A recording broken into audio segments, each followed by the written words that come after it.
일부에 이어서 이 문재인 캠프 총괄 선대본부장을 맡고 계시는 송영길 의원, 그리고 안희정 캠프 의원 멘토 단장을 맡고 계신 박영선 의원과 이야기를 이어가겠습니다.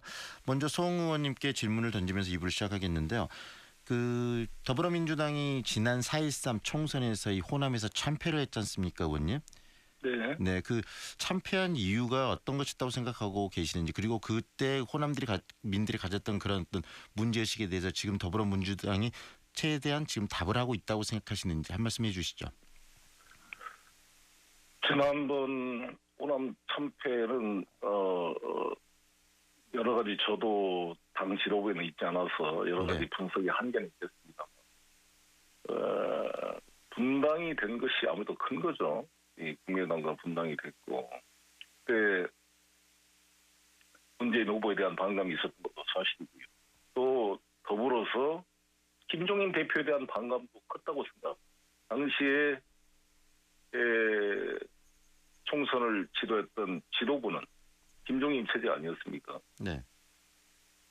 셀프 공천이 상당히 많이 실망을 줬던 것이고, 또 김종인 대표 본인이 여러 가지 정체성에서 우리 당의 정체성을 유지하기는 어려운 그런 부분이 있었기 때문에 그런 심판이 있었다고 생각이 듭니다. 그러나 동시에도 수도권에서는 이 새누리당을 심판하기 위해서 1인 2표를 통해서 또 저희 당의 압도적인 승리를 만들어준 것은 국민들께서 두 가지 의미를 같이 준 것이다. 새누리당에 대한 심판하면서 우리 더불어민주당에도 잘 해라고 책찍을 내린 이중의 의미가 있었다 이렇게 생각합니다. 네, 호남에서는 굉장히 크게 참패를 했는데 그 당시 이 반문정서 때문이라는 그런 이야기도 있고, 그래서 문재인 지금 후보에 대해서는 여러 가지 호남과의 그런 것들이 참 많은 이야기들이 있었는데, 그런 부분과 고려해서 우리 박영선 의원께서는 과연 지금 더불어민주당이 그때 호남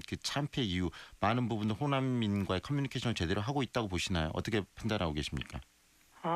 의원 각자는 굉장히 많이 노력을 하고 있다고 생각합니다. 그런데 어쨌든 총선 참패 원인 제공자는 문재인 후보다. 왜냐하면 당대표 시절에 분당의 책임도 있고요. 네. 또 지금 송영길 의원님께서 지적하신 김종인 대표를 모셔온 분도 문재인 후보입니다.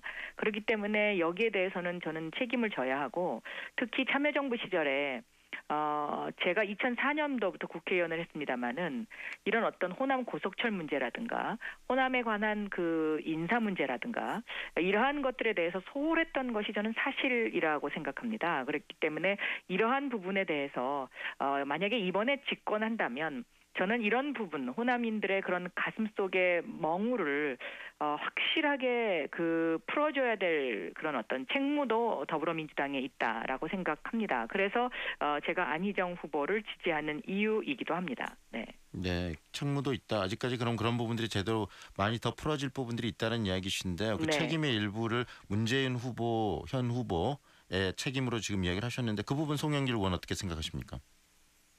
문재인 후보의 책임을 회피하지 않습니다. 그 책임을 통감하고 있고, 또 당 대표로서 선거를 지냈던 분으로서 또 당의 지도자로서 책임을 통감하기에 호남에 가서 호남의 지지가 없으면 정치하지 않겠다 이런 각오로 열심히 뛰고, 또 사모님도 뛰고 호남과 연정을 하겠다 이런 자세로 뛰어서 호남의 지지도가 많이 회복이 되고 있습니다. 그리고 호남의 인사차별 문제는 많이 오도가 된 게 있는데, 어제도 제가 이용섭 전 장관을 만나서 했습니다만, 전남대학을 나온 지방대 출신을 국세청장이라는 요직 중에 요직으로 임명한 것을 얼마 전까지도 누가 자기를 추천했는지를 몰랐답니다. 그런데 그게 나중에 당시 문재인 민정수석이 추천했다는 것이 드러났습니다.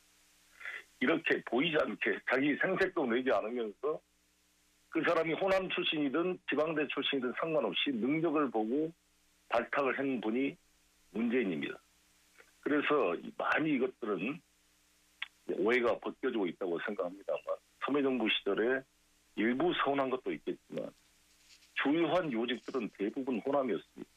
감사원장 전윤철, 국세청장 이용섭, 검찰청장 김종빈 여수 출신, 법무부 장관 천정배 목포 출신, 통일부 장관 정동영 전북 출신, 정세균 산자부 장관, 국회의장 김원기 임채정 대법원장 황윤구 출신 이용훈 대부분 호남 출신들이 많은 요직을 차지했던 것입니다. 네. 이걸 가지고 일부 서운한 점이 어떻게 해석될지 모르지만 지금 이명박 박근혜 정권에 비하면 비교할 수 없는 정도이고요. 네. 저는 누가 되든 우리 더불어민주당이 집권하게 되면 철저하게 형평에 있게 호남뿐만 아닌 전국의 능력에 따라 지역 차별 없이 하는 정부를 만들 것이라고 확신을 합니다. 네, 탕평인사 이야기를 계속해주고 계시는데 박영선 의원께서는 그 어제 이야기로는 이 광주 발전을 위해서는 어떤 문화 중심 도시의 예산들을 좀 더 확충시키고 지금까지 집행되지 않은 예산들을 다 써서 이 문화 중심 도시 광주의 모습들을 좀 더 강화시키고 확대시켰다는 이야기를 하셨는데 광주가 과연 문화를 가지고 문화만으로 이렇게 발전된 그런 모습을 가질 수 있겠는가? 광주 시민들이 굉장히 퀘스처닝을 많이 갖고 있거든요. 또 다른 광주를 위한 어떤 비전이나 이런 부분들이 안희정 지사 갖고 계신 게 있으신가요? 제가 어제 말씀드렸는데요. 그 4차 산업혁명 시대에 그 광주가 ICT 그러니까 로봇의 어떤 그 발상지, 그러니까는 그 로봇 시대를 맞이하는 광주의 그 창의력이 필요하지 않냐. 어제 제가 이런 말씀을 드리지 않았습니까? 그런데 지금 광주에는 그 기아자동차 등 해가지고 어떤 그 우리나라의 그 자동차와 백색가전이 있었긴 합니다만은 삼성이 이 백색가전 시설을 지금 다른 곳으로 이전시켰기 때문에 그만큼 거기에 공백이 있는데 네. 이 공백의 부분을 저는 로봇 산업으로 메꿔야 되지 않을까 이렇게 생각을 하고 있습니다. 네. 네. 그렇다면 이 로봇과 관련된 저희들 광주과학기술원도 있고 하지만 그런 부분에 대한 R&D 예산이나 이런 부분들이 좀 더 많은 부분들이 투자돼야 될 부분이 있을 것 같은데 그렇습니다. 송 의원님도 그런 부분에 대해서 한 말씀 해주시죠. 광주가 갖고 있는 미래를 위해서 과연 어떤 산업들에 좀 더 집중적으로 투자를 해야 된다고 우리 문 후보께서 생각하고 계시는지 한 말씀 해주십시오. 일단 로봇은 지금 창원과 인천광역시가 로봇랜드 사업으로 3자부에 지정이 돼 있어서 제가 인천시장 시절에 로봇랜드를 인천 검단에 위치해서 지금 추진하고 있습니다. 그래서 광주에서 로봇을 특화하기는 쉽지 않을 것 같고요. 네. 지금 광주 전남에 필요한 것은 한전 2년을 통한 그 에너지밸리를 현실화시키는 것입니다. 네. 혁신도시 시즌2를 만들겠다는 게 문재인 후보의 공약이고 한전이 1년에 13조 이익이 났는데 그 이익이 지역 발전에 재투자될 수 있는 방안도 만들어야 되고요.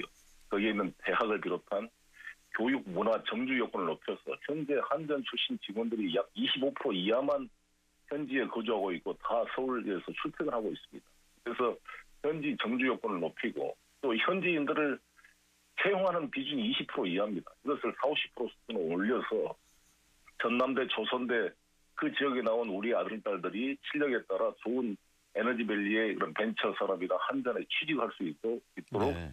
만들어내는 것이고 지금 100만 대 자동차 클러스터를 만드는 작업이 추진되고 있습니다. 그러니까 광산업이 만들어지고 전라북도는 탄소 관련 산업법이 통과되어 있기 때문에 그걸 연결시켜서 호남 지역의 발전 프로젝트를 내일 우리가 후보께서 발표할 계획으로 준비 중에 있습니다. 네.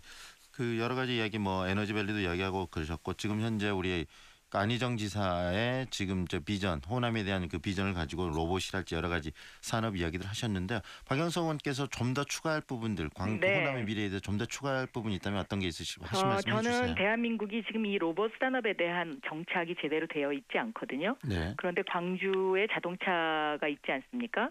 그런데 이 앞으로 자동차는 무인 자동차 시대가 열립니다. 결국 이것이 로봇 산업과의 연계성, 그러니까 얼마만큼의 그 인공지능이 가미되느냐의 문제이기 때문에 이 부분을 광주에서 특화해야 된다. 그리고 이것이 그 자동차 산업과 연결될 때 시너지 효과가 있다라고 생각합니다.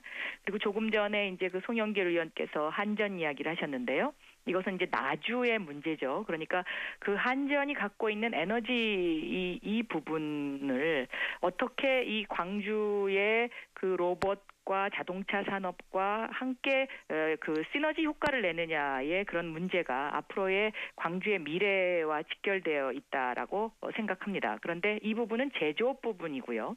저는 그 광주가 갖고 있는 또 다른 장점이 바로 광주 정신입니다. 그러니까 그 인권 5.18 민주화 운동의 그런 어떤 성지, 그런 어떤 그 인권과 문화 이러한 것들을 강조해서 저는 제조업과 그리고 문화와 인권의 도시 이러한 그 3개 축으로 앞으로 광주를 발전시켜야 되지 않을까 저는 그렇게 보고 있습니다. 두 분 모두 이런 그런 구체적인 여러 가지 그 비전들을 이야기하셨는데 그런 비전들을 위해서는 굉장히 많은 예산도 앞으로 확보되고 또 투자도 돼야 되겠다는 생각이 듭니다. 굉장히 치열한 토론을 하면서 벌써 시간이 다 되고 송 한 말씀 의원님 더 짧게 한 말씀 드릴까요? 해주세요. 네. 예, 광주의 아시아 문화 전당 여러 가지 하드웨어는 돼 있습니다만 소프트웨어가 부족합니다. 거기에 정주 요건 아티스트를 초빙해서 작품 활동이 창조되시는 것을 보충을 하려고 그러고요. 지금 우리 선교재단이 어떤 양림동사를 이제 관광 네네. 문화유산으로 하는 추진한 부분에 대해서도 저희들이 뒷받침할 생각을 갖고 있습니다. 네, 관광 인프라도 살리겠다는 말씀이신데요. 자, 시간이 지금 얼마 남지 않는데 짧게 한 40초씩 두 분 시간 드리겠습니다. 왜 문재인 후보가 왜 안희정 후보가 대통령이 돼야 되는지 경선에서 이겨야 되는지 짧게 한 말씀씩 해주십시오. 먼저 박영선 의원 해주십시오. 네, 저는 국회의원이 된 이후에 재벌개혁과 검찰개혁을 끊임없이 부르짖어왔던 사람이고요. 그리고 호남의 인사불평등 문제를 가슴 아프게 생각하면서 정말 상임위에서 지적을 많이 했던 사람입니다. 그래서 이번에 반드시 정권 교체를 해야 하고 대한민국이 국가 대개혁을 해야 합니다. 이렇게 국가 대개혁을 하려면 저는 대연정을 통해서 대개혁이 필요하다고 네. 생각합니다. 이 대연정을 하느냐, 남을 설득하느냐의 문제도 바로 능력입니다. 네. 그러니까 무능한 정권으로 남을 것이냐, 아니면 유능한 국가 대개혁을 할 것이냐, 네. 그래서 안희정이다라고 말씀드리겠습니다. 네, 송영길 의원께서도 마지막 한 말씀 해주시죠. 문재인 후보는 나주 남평문시입니다. 호남과 연정을 하는 자세로 정치를 하겠다 했습니다. 호남에 큰 인물을 키우겠다 그랬습니다. 저는 전남 고흥 출신입니다. 많은 호남의 유능한 인사들이 문재인 후보와 함께하고 있습니다. 문재인 후보 통해서 정권 교체를 성공시키고 김대중 노무현 대통령의 못다한 꿈을 이뤄낼 수 있도록 힘을 모아주십시오. 문재인과 함께 새로운 대한민국 미래의 문을 같이 열어갔으면 좋겠습니다. 네, 두 분 의원님 수고 많으셨습니다. 감사합니다. 네, 감사합니다. 지금까지 문재인 캠프 총괄 선대본부장이시죠. 송영길 의원 그리고 안희정 캠프 의원 멘토 단장 박영선 의원과 이야기 나눴습니다.